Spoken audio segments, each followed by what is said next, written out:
we're going to talk about something that I have heard so many people ask questions about on the YouTube channel. And that is, how do I know the difference between bueno and buen? And how do I know the difference when I should say bueno or when I should say bien? Or when do I say malo? When do I say mal?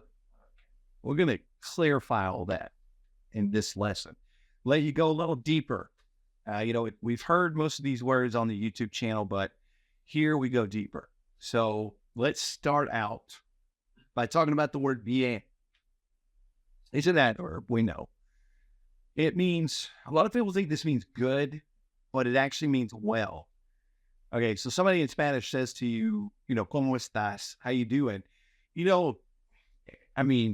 People will say, bueno, if they're learning Spanish. And the person knows what they're talking about. It's the same as English. Somebody says, how you doing? We say, good. Well, we know that's not correct, really. And it's not in Spanish either, really. But really, we should say, doing well. And the same thing in Spanish. So they say, ¿cómo estás? We're going to use bien because that is an adverb. And it's talking about how we are. It's how something is done. And we know that's what adverbs do. They talk about how or to what extent something is done. All right. How or to what extent. Now, adverbs can actually modify verbs. They can modify other adverbs and they can modify adjectives. So we're going to be looking at examples of these three cases today.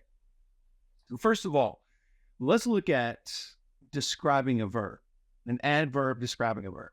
You can look at somebody and you've heard them speak Spanish for the first time and in a while, they've been practicing a whole lot. And you say this, hablas bien, hablas bien. Like you speak well.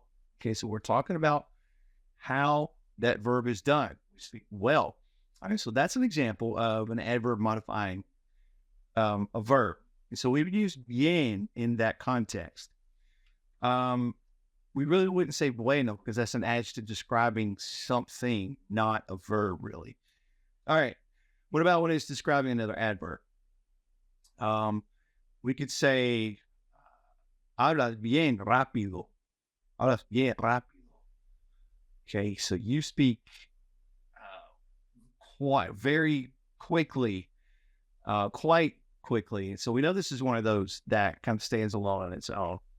And we could say rápidamente, quickly, but in this case, rápido, it kind of stands alone as an adverb, and this is modifying that. Yeah.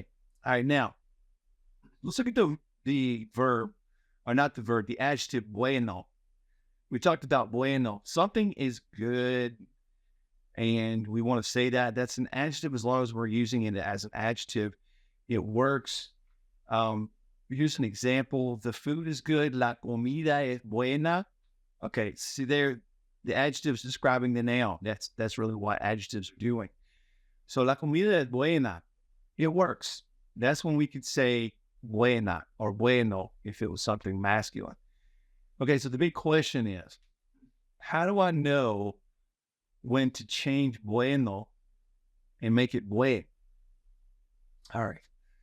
Both of these, bueno and buen, both of these are really the same word. And they mean the same thing. But just kind of put this in your head. Bueno and buen both talk about masculine nouns only. So what we're talking about doesn't, we're talking about la comida buena, that's feminine, that would be the same thing. So, but if it's a masculine noun, buen or bueno are the same. They mean exactly the same. Okay. You say buen, people in their mind know you're talking about masculine noun. Here's the difference. The difference is really where they go. Okay. Because you can actually, in many cases, put it before the noun, or you can put it after the noun. And sometimes, I did a lesson on the YouTube channel. It changes kind of what you mean.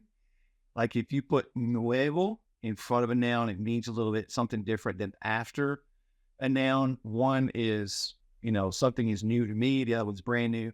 So sometimes the context changes. You may want to go back and look at that one on the regular YouTube channel.